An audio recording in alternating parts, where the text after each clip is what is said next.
ekonomi politik Marxisme. Istilah ekonomi politik diambil dari kazanah bahasa Yunani, polis yang berarti sebuah kota atau sebuah unit politik, dan oikonomik yang maknanya mengacu pada manajemen suatu rumah tangga. Istilah ekonomi politik mulai digunakan secara umum pada abad ke-18 dan bermakna cara-cara yang digunakan pemerintah untuk mengatur perdagangan, pertukaran, uang, dan pajak, atau secara umum apa yang sekarang disebut kebijakan ekonomi.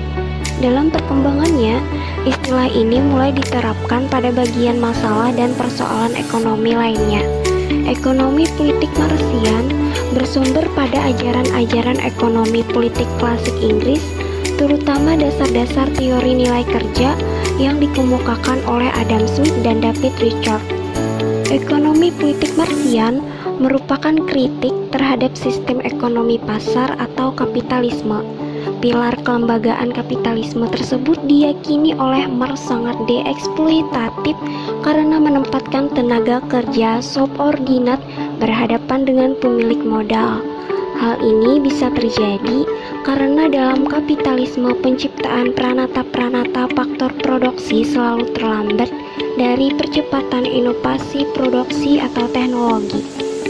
Pemahaman ekonomi politik dalam pendekatan Marxian di mana institusi politik atau agen politik, yaitu dalam hal ini negara, mendefinisikan dan melindungi kepentingan politik dari sebuah kelas atas kemauannya sendiri, dan karena negara adalah instrumen yang dikendalikan kelas itu. Dengan demikian, penulis Raport Sullivan memandang ide utama dari Marxisme struktural bahwa negara bisa bertindak atas nama kelas kapitalis, tetapi belum tentu negara akan bertindak atas perintah dari kelas itu.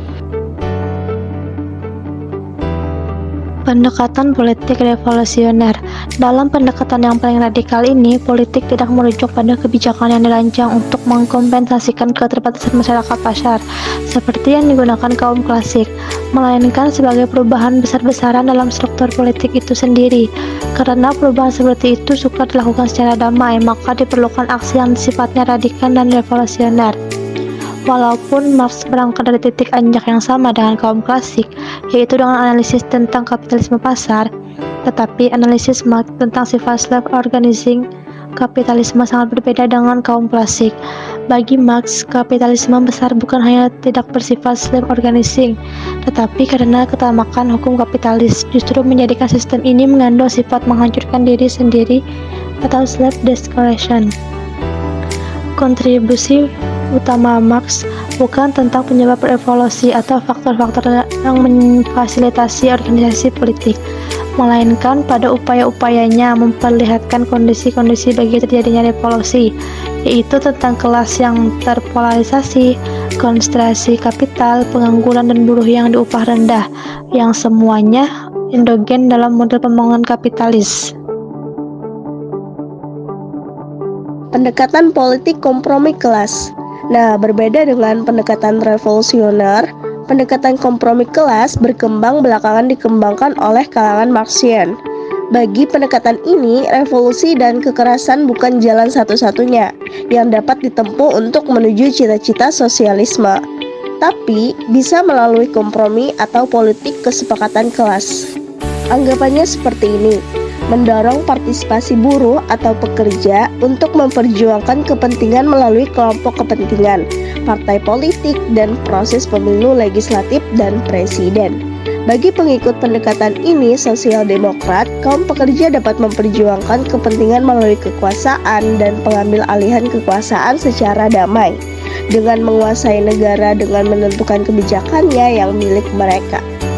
Kelas sosial tidak ditemukan dalam tulisan Marx, tetapi dalam Lenis yang mengatakan kelas sosial dianggap sebagai golongan sosial dalam sebuah tatanan masyarakat yang ditentukan oleh posisi tertentu dalam proses produksi.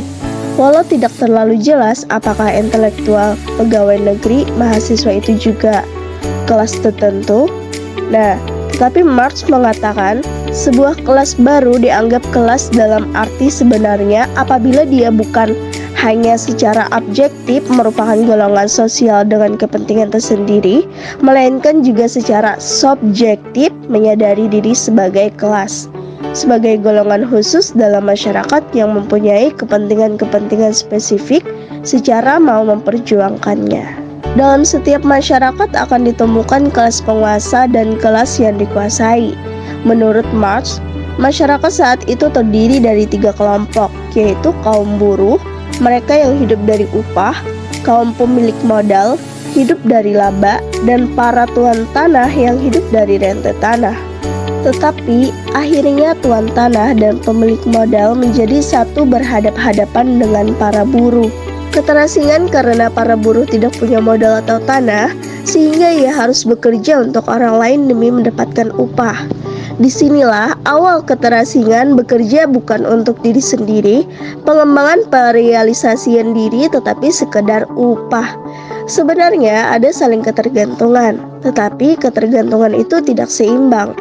Buruh akan mati atau kelaparan bila tidak bekerja. Pabrik akan tutup bila tidak ada yang bekerja. Tetapi yang terakhir masih dapat bertahan dan butuh waktu lama. Para majikan lebih kuat dan penentu syarat kerja, bukan sebaliknya atau setara.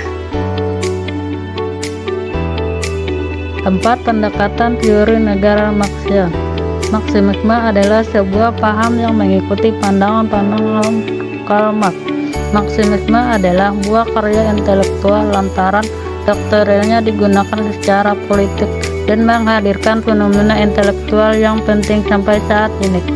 Nilai intelektual Marxisme pada umumnya tidak hanya bersifat sejarah, namun sampai saat ini masih memiliki relevansi intelektual.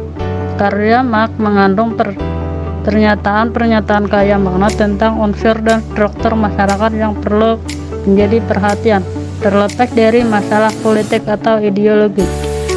Konsep awal yang paling mendasar menurut Karl Marx adalah segala perubahan yang terjadi dalam sosial masyarakat disebabkan oleh struktur ekonomi pada sosial masyarakat tersebut.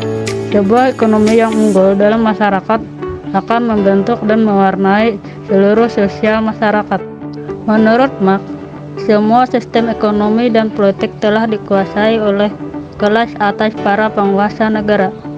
Marx menyimpulkan bahwa negara hanyalah kepanjangan tangan dari kelas atas untuk mengamankan status kekuasaan mereka. Perspektif ini dapat menjelaskan mengapa biasanya yang menjadi korban adalah rakyat kecil. Pencuri kecil dihukum lebih berat dari koruptor, dan terkesan kelas atas sangat kebal dengan hukum yang berlaku. Pendekatan instrumentalis dikaitkan dengan politik. Marxisme mewariskan tradisi instrumentalis yang melahirkan institusi-institusi sebagai instrumen-instrumen dari kekuasaan kelas dan tradisi otonomis yang melihat bahwa pada situasi-situasi tertentu negara dapat terbebas dari perjuangan kelas.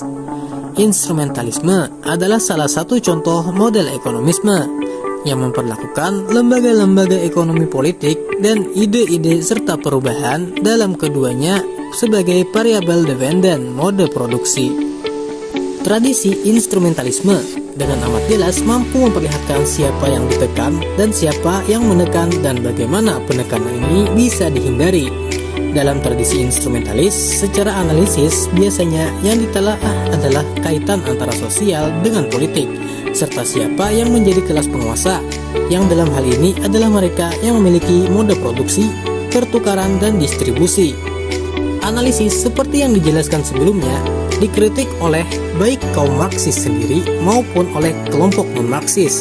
Para pengkritik tersebut menganggap bahwa pendekatan instrumentalis terlalu sempit dan menganggap bahwa negara tak lebih dari penjumlahan politikus-politikus individu dan pelayanan-pelayanan publik serta mengabaikan struktur-struktur di mana orang-orang berpolitik beroperasi. Kritikan lainnya, analisis pendekatan instrumentalis bersifat statis dan tidak mampu menjelaskan perubahan yang terjadi dalam masyarakat.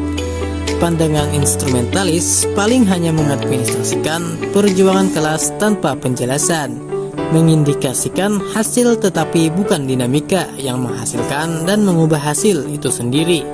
Yang lebih parah, tradisi instrumentalisme mengangkat kemungkinan konflik antara negara borjuis dan perwakilan borjuis yang dalam penyelesaiannya dimenangkan oleh negara. Galiarnov 2006. Pendekatan strukturalisme. Masalah hubungan antara kaum borjuis dengan negara yang telah menarik perhatian kelompok Marxis lainnya yang disebut pendekatan strukturalis. Kelompok ini sangat kritis terhadap pendekatan instrumentalisme. Mereka keberatan dengan pendekatan instrumentalisme yang cenderung mengurangi penggunaan kekuasaan dan pembentukan kebijaksanaan negara. Kaum strukturalis justru melihat kemungkinan negara bertindak bebas dari pengaruh kelas penguasa. Apakah fungsi-fungsi negara ditentukan oleh struktur-struktur masyarakat atau tidak? Yang jelas, mereka menganggap negara memiliki otonomi relatif. Bagi kaum strukturalis, otonomi penting karena kelas penguasa cenderung terbagi secara internal dan sering tidak mampu mengenali dan menjamin kondisi-kondisi yang diperlukan bagi pengembangan kapitalisme. Karena memiliki otonomi, negara bisa berperan membantu perjuangan kelompok borjuis. Dikaitkan dengan fungsi negara sebagai intel, kaum borjuis sebagaimana dijelaskan di atas, negara harus menjalankan 3 hal, yaitu: yang pertama, mendorong reformasi sosial yang sesuai dengan kepentingan jangka panjang borjuis. Yang kedua, memecah persatuan politik kelas pekerja. Dan yang ketiga, memproyeksikan penjelasan rasional akan perlunya kapitalisme demi kepentingan seluruh masyarakat dan negara. Pendekatan strukturalis adalah sebuah usaha yang serius untuk menghadapi kelemahan instrumentalisme dan dengan demikian juga untuk melindungi kredibilitas intelektual Marxisme secara keseluruhan. Pendekatan Hegelian Marxis. Bagi Hegel, mengetahui adalah proses di mana objek yang diketahui dan subjek yang mengetahui saling mengembangkan sehingga tidak pernah sama atau selesai. Pengetahuan saya hari ini mengklarifikasi pengetahuan saya kemarin, juga pengetahuan besok dan seterusnya. Dalam proses itu saya sendiri senantiasa menjadi orang baru, karena dengan perubahan pengertian, kedudukan dan tanggung jawab, saya pun berubah. Pengetahuan adalah going process di mana yang diketahui dan aku yang mengetahui terus berkembang. Tahap yang sudah dicapai disangkal atau negasi oleh tahap baru, bukan karena salah atau tidak berlaku lagi, tetapi karena terbatas. Jadi tahap lama tidak benar karena terbatas, dan dengan demikian jangan dianggap kebenaran.